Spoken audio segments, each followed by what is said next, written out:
going on, dudes and dudettes? So right off the top, we have another 4-star committing for next season at Duke, Jaemyn Brakefield. Don't know if I'm saying your first name right, buddy. But yeah, he's another 4-star guy. Looks okay.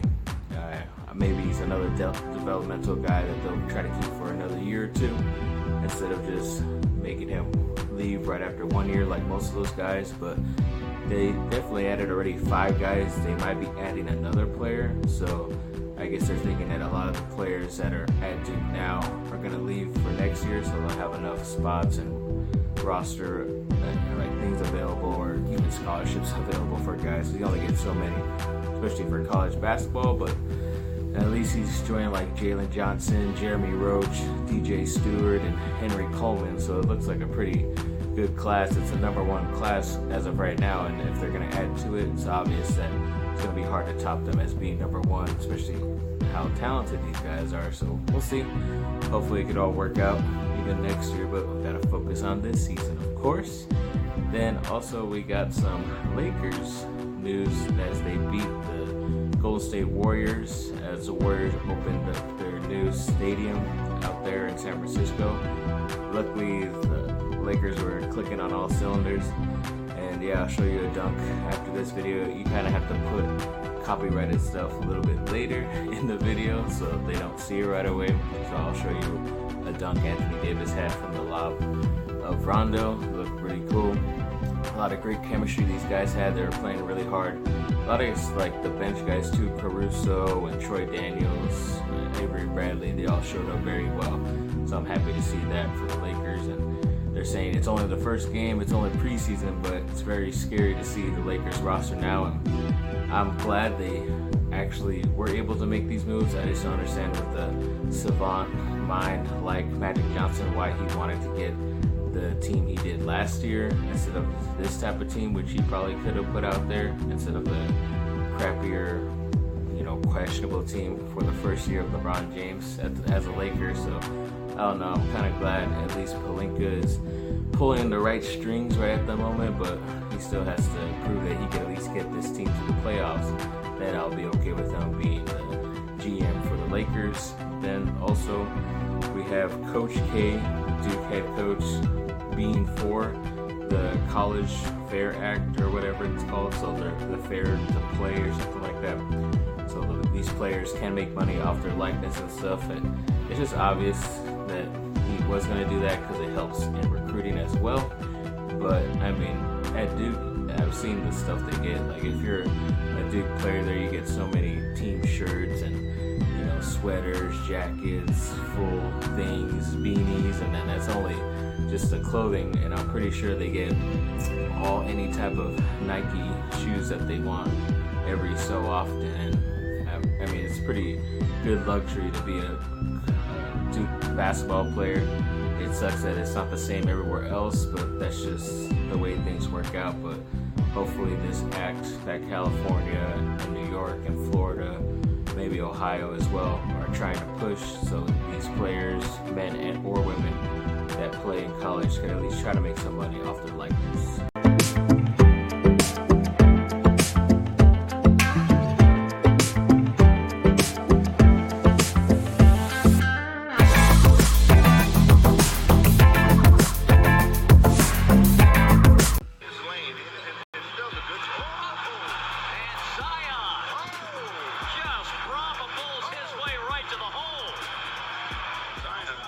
With the right hand that explodes. Let's look at it again. There's just one dribble here. One bounce, 1 2-step. He goes hard. All right. That's too late when he gets it there. Lonzo on the bounce. Holiday. Give and go to Zion. Two-hander. On Alex Len. Williams will try. Williamson. Another thunderous jam. Third of the night for Zion Williamson. Here it comes. Wow. But he can make plays too. 4 rolls. Here comes Zion. Up and in. What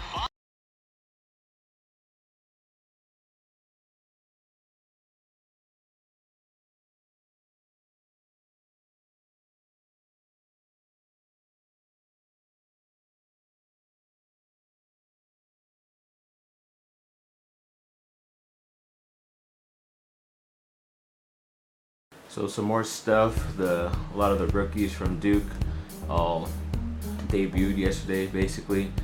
So Zion Williamson had about 16 points. You saw that big dunk he had.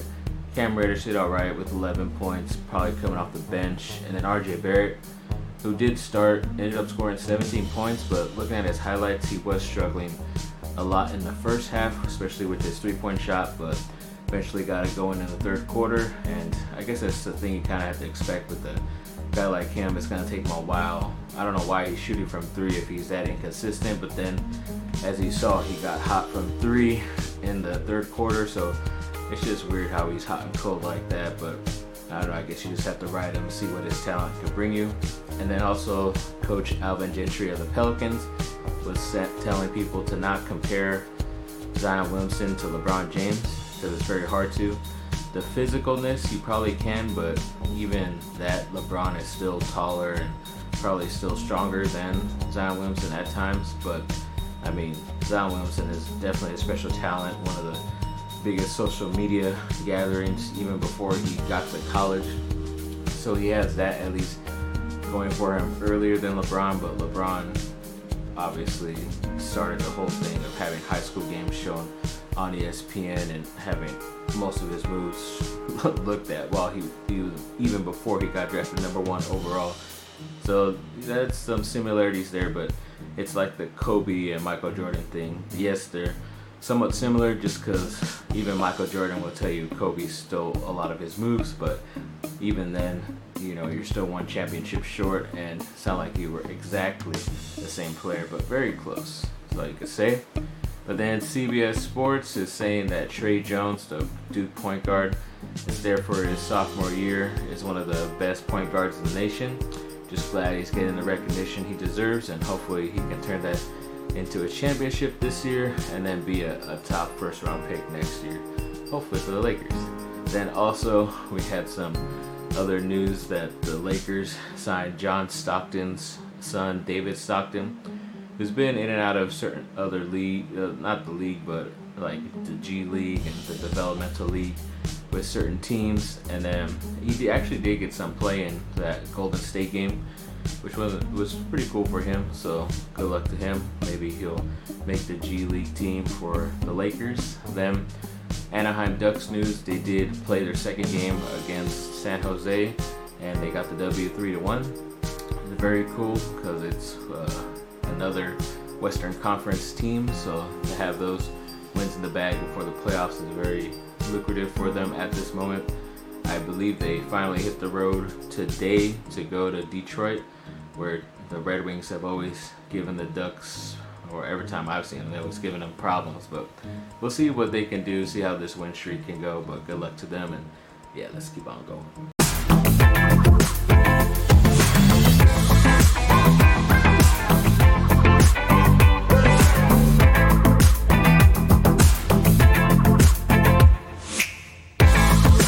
Some real quick USC football news. Luckily, there was no game this week, so no loss to report on just yet. Maybe next weekend against Notre Dame. We'll see what happens at Notre Dame. Should be a very big game. Hopefully I can watch it, but we'll wait and see what my schedule looks like. But yes, they're saying that a report came out saying that as long as Coach Helton makes the Pac-12 title game, then his job should be secure. But I don't know, because everybody in the Pac-12 beats up on each other, and you know, you could make that Pac-12 title game winning only 7 or 8 games. And as far as only me, my ceiling for him was 8 or 9 games. So as I said, as long as he makes 9 wins, then he should be fine. He should keep his job. But if he makes that game and he wins it just by getting there with 7 wins, I don't know, it's still going to be tough. People are still going to want to see more than that. They would actually want to see him win that so that they can get at least into a Rose Bowl game or close to it. But I doubt they'd have any good chance playing whoever that team is, unless it's Michigan, and hopefully they could beat up on Harbaugh. But yeah, I don't know, it's just a lot of crazy news. That's why the second to last thing was them asking about USC need more consistency and that they should be fine. But I don't know. It's tough when you have your whole crap going on with the whole entire school, probation, and after getting out of that, then you had all those, rich people using the sports teams to get their kids in that they couldn't get into USC, and just had all this drama around them that they probably, all those players shouldn't have to be worried about for the football team because they weren't involved really. But of course now all that crap, and it's LA, you're always going to be in the spotlight when you don't really want to, especially when things are bad, and it's tough for these young kids to focus on stuff like that, and to be at a private school also trying to make grades and everything like that. It's really tough. But another guy coming in who's a senior in high school right now, CJ Stroud. He's a 4-star quarterback. I believe he won that Elite 11 quarterback, so he was a top quarterback in the nation with this mini tournament they do before their season starts. And he said that there might be a possibility that he would go to USC, which is still kind of weird just because we'd have another top guy who's supposedly better than him coming in a year after him. So I don't know if that might affect that guy coming in later's decision to come to USC or not. And then I don't know, because there's really no quarterbacks that they're really recruiting for this year because they lost out on Bryce Young. But I don't know, should be very interesting. He looks like a pretty talented guy that you might want to stick with, and just wait and see what happens.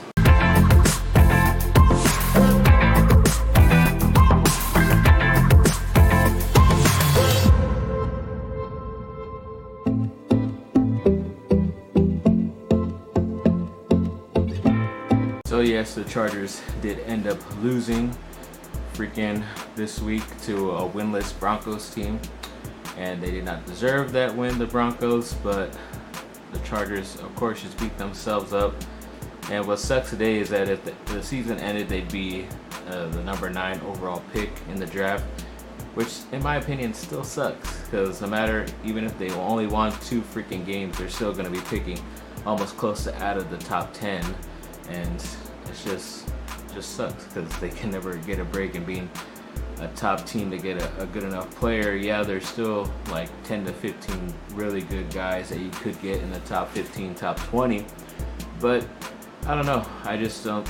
They're not going to go down because most of their guys are going to come back midway through the season because they're facing so many injuries. And as of right now, this was the easier stretch that they had because they have Pittsburgh coming up, who's most likely going to be on their 3rd string quarterback and dealing with all their stuff too. So they should win that game, especially because they're at home again. But I don't know. I'm not that confident. 49ers look awesome, so congrats, Mom. And it's too bad for the Bears losing this weekend, but especially to the Raiders. But they'll be all right. Hopefully, once they get Trubisky back. But Melvin Gordon was saying that he was looking when he was out that all the news was about Ezekiel Elliott, the running back from Dallas, about his holdout and nothing about him, and how he really wants to show the critics up this season right now. But even during the game this weekend, they didn't really give him much opportunities, but when they did, he really didn't do anything with that opportunity either. So it's obvious that he's not in game shape or just mentally in the correct airspace to figure out these plays as of this moment. With in my opinion, a pretty good defensive line for the Denver Broncos, even though they were missing one of their main guys. But I don't know. He still should have been, if he's as good as he says he wants to get paid, he should have been able to do a lot more than he did. And it's just turnovers, costly turnovers, especially in the end zone, and Phillip Rivers throwing interceptions. It's just horrible to see. And Anthony Lynn, the head coach, is sorry for what Chargers team he's putting out there. But the GM, Tom Telesco, really needs to step up and make a couple of trades, whether it's getting more receivers, some guys on the defensive line. That's why at the end of this somewhat quick video, I don't know if I'm going to put it together. It depends how long this portion of this thing is, but I'm going to do a couple of trades that the Chargers can make that could help out their team, and hopefully it works out. Obviously they'll never listen to me, but definitely they need guys at certain positions instead of relying on what's there, and like I said last video, overworking them, and then those guys will get injured by the time the other guys come back. But thanks for watching, people. Like and subscribe, comment down below, let me know what y'all think, and have a great rest of your day. course, I forgot to mention one of the other video or pictures I put up about that Mason Rudolph hit by Earl Thomas on him that knocked him out this weekend, which looked really horrible. Because, I mean, Earl Thomas, yeah, he's known for being that type of hitter, like a hard hitter, but Rudolph, like, all the defenses complain that the players, when they try to tackle him, are always putting their heads down, and that's why they always hit him in the head and everything like that. But he hit him straight line in the jaw. That's why the dude was knocked out for quite a bit and looked like lifeless. He looked like he was dead on the freaking field. But, you know, Rudolph didn't put his head down or anything like that. You know, Earl Thomas went up for that. I don't know if he's been, you know, fined or suspended yet, but I think he should get either 1 game suspension or definitely a big hefty fine, because that was a pretty messed up hit. And yeah, sorry to mention on the rest of this stuff. Hopefully it doesn't look too crappy, but this video. But yeah, thanks again.